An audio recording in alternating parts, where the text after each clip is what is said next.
So, we'll start with you this time. What were some of your favorite moments from I Thought You Were Stronger? Oh my goodness, do we have so many favorite moments to discuss? Um, and I don't know if this was my favorite moment, but seeing, Mark destroy Angstrom Levy was Yeah. a moment that had my jaw on the ground. Um, I just wasn't expecting it. I knew that Angstrom was going to have to be defeated at some point. I didn't Mhm. know how, I didn't know who, but as soon as I saw Angstrom Levy put a hand on Debbie, I kind of knew it was over for him and that something inside of Mark was gonna switch. So Yeah. that moment is just going to be so important for the remainder of this show and for Mark's character arc. And I think it's a moment people are going to remember, very similar to how people remember the Omni Man and Mark fight from season one. And a Yeah. lot of parallels between the two. So I think that's definitely a moment that sticks out to me. Yeah. Wasn't it crazy when uh Enstrom just broke Debbie's arm? Yes. Uh, uh, that was good. Yeah. Debbie is so cool. And she was just standing up for her son. And he freaking broke her arm. That's the part. That's when I texted you and our producer that this was an insane episode because I was just so taken aback by that happening. It is very brutal for a character that's pretty innocent. Um, but I guess yeah, well, once that happened, I was waiting for Mark to like see it. And And just then like just see. Yeah. and just like hearing Oliver wailing in the Mm, background, like that was brutal. yeah. I was like, part of me thought that Oliver might like unlock some power, like a Jack thing. Yeah, me too.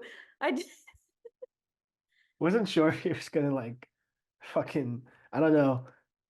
I don't even know if I should have said that. I wasn't sure if he was going to freaking just punch Ainstrom or something, and Debbie would have been like, "Whoa!" Like, but no. yeah. No, I also thought something was gonna happen with Oliver, but I think he's just still too little. Yeah, he'll get there, I think. Yeah, I think But yeah, Ainstrom was just like picking him up by like his like heel. yeah, Just for such real. a irresponsible way to Yeah, hold a child.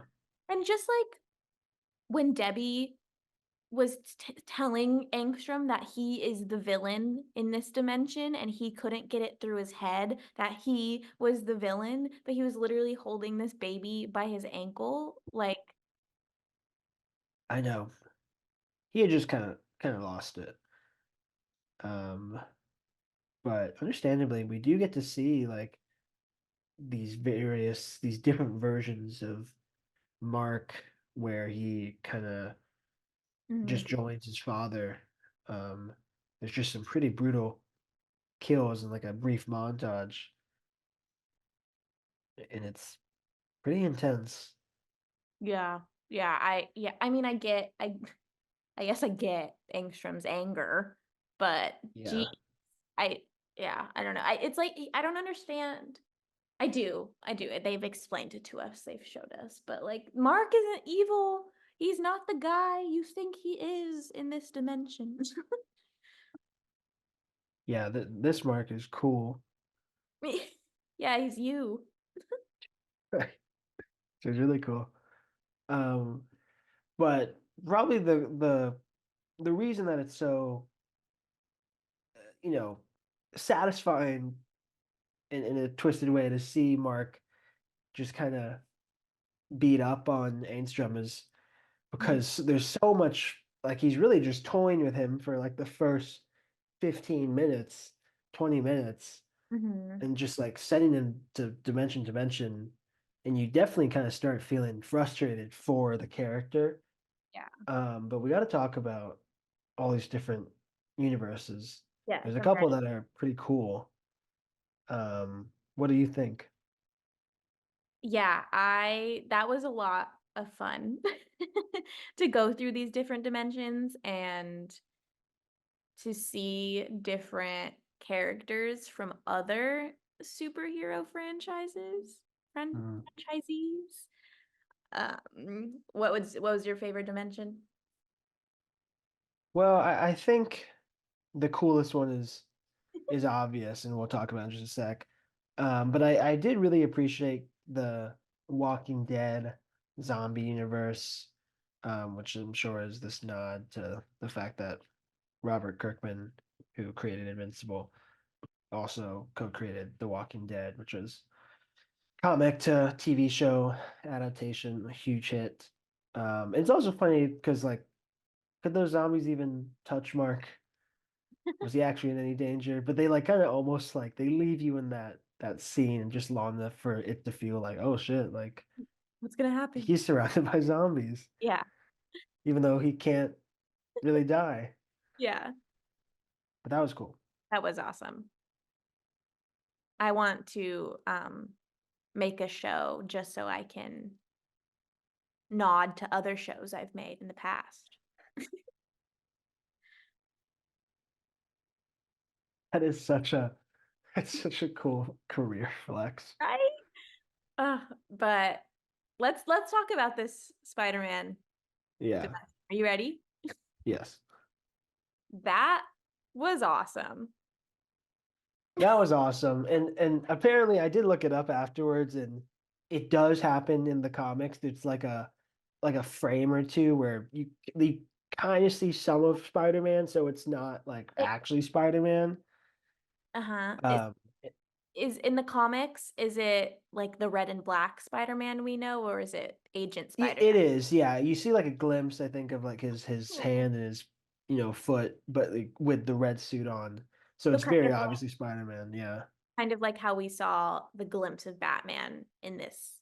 Right, yes. Which I think also might happen in the comics as well, which is Yeah, it does. It does. yeah. But in the show he's called Agent Spider.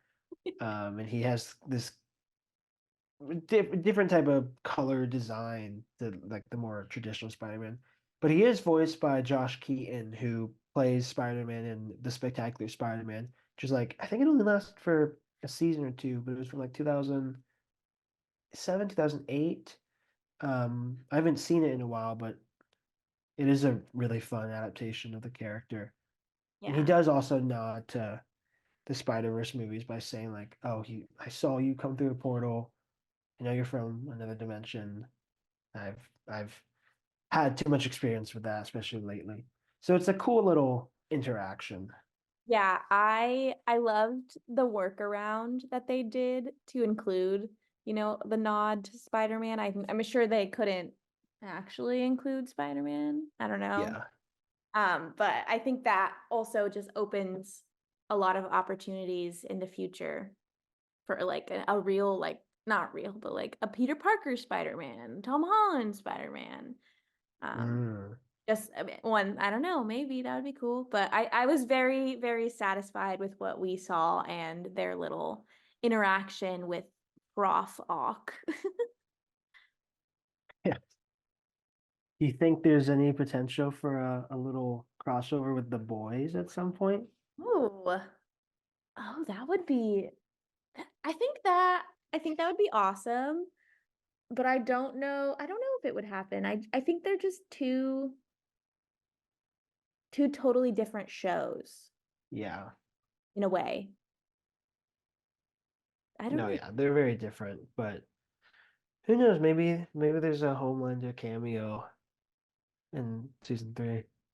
all they need to destroy the Viltrumites is Homelander and Omni-Man to team up, and Yeah, the show would be over. super bros. Yeah, But it'd be too yeah, easy. we mentioned we also saw a dimension with Batman. We saw a dimension with cavemen. Yeah, it's very random. Yeah, I thought it, oh yes, there was also one that looked similar to the Mad Max franchise. I thought that was really interesting. That was cool as well. Yeah, Do you think I that's like like how what they intended it for it to look like? it's the first thing I thought of, like seeing the car, like the desert, and like even Mhm. the characters, the guys looked a little like Mad Max Fury Road-esque. So Yeah. I imagine like when they were designing it, or maybe it's I don't know if that one is also ripped straight from the comic or not, because obviously like when the comic was made, that would have been before at least the newest Mad Max. Mhm. Um, but either way, like it feels like it's supposed to be some sort of nod, Yeah. or they were like, what can we throw in this little montage that is just fun for us? Um, and I think just paying tribute to various properties, probably what they wanted to do. Um, but yeah, but Mark, Mark eventually just overpowers Ainstrom and takes him out, Yeah. and it's kind of hype. It's kind of hype until it's not so hype, and we see Mark start to spiral. Mhm. Yeah, But it really almost immediately just kind of affects him. yeah, and I mean to bring it back to just seeing the Mark and Levy fight, it it just like shows us like how much power Mark has and what it Mhm. takes to like get to that power. Yeah, Um, but yeah, like you said, immediately we see him kind of have this remorse for what he's done.